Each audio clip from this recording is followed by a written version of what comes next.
Каналыма қош келдіңіздер. Бүгін туралған еттен етті пирог жасаймын. Қабыл алыңыздар. Алдымен етімізді осылай пышақтың көмегімен кесіп аламын. Одан кейін қамырын илеймін. Сіздер мясорубкадан өткізсеңіздер де болады етті. Қамырды илеймін, айранын, тұзын, шекерін, сүтін құйып илеп аламын.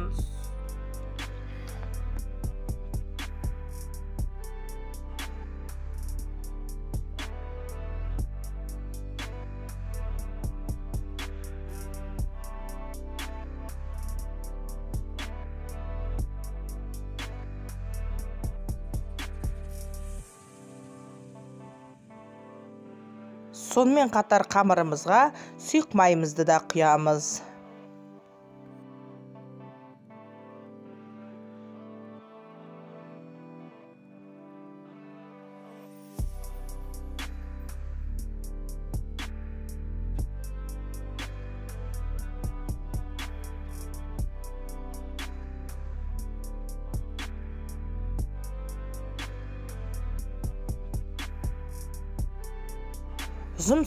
Осындай жұмсақ былқылдақ қамыр илеп аламыз қолымыздың көмегімізбен.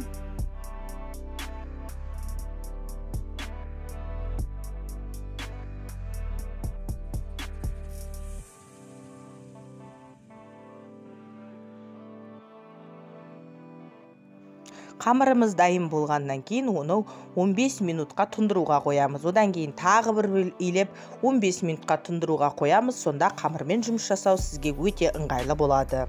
Одан кейін салмасын дайындаймыз. Кесілген етімізге асқабағымызды, бір сәбізімізді, жуамызды бәрін турап саламыз. Бұрышын, осыдан кейін тұзын саламыз.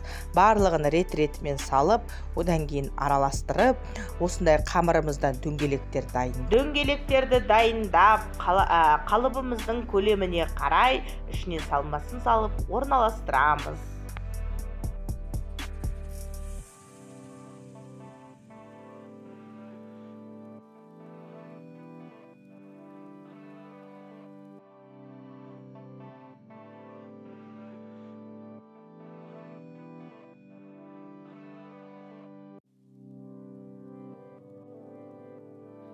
Менің табамның көлемі 4 бұрышты болғасын, мен 4 бұрышты пішінде оқтаудың көмегімен жұмсақ қамырды жазып алдым.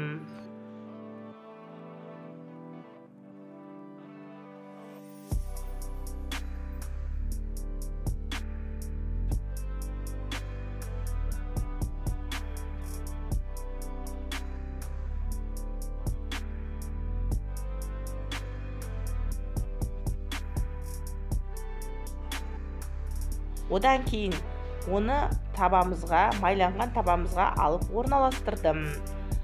Бұда салмасына лавровый лист салуды ұмытпаңыз. Осы мясной пирогтың ең главный фишкасы, ингредиенті. Ұмытып кетпеңіздер.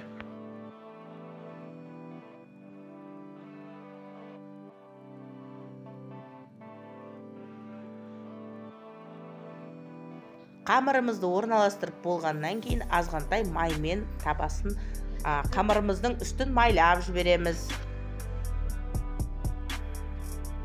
Осыдан кейін үстіне салмамызды саламыз.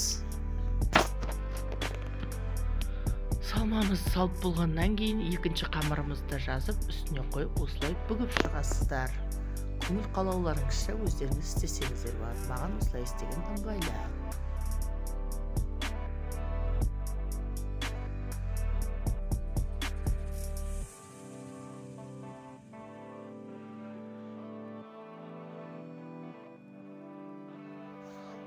Одан кейін жұмыртқаның сарысы мен ағын бір-ақ ала салдым. Сіздер кішкене сүт қосып жіберіңіздер. Сонда бір келкі түсті болады. Менде бір жері қаралы, бір жері не болып шықты. Ұмытып кетіппін. Сүт қосып жіберіңіздер. Сонда әдемі, однородный болып, күшті болып шығады. Осылай кисточканың көмегімен жұмыртқаның ағы мен сарысын араластырып жағып шықтым. Сіздер кішкене сүт қосып жіберіңіздер.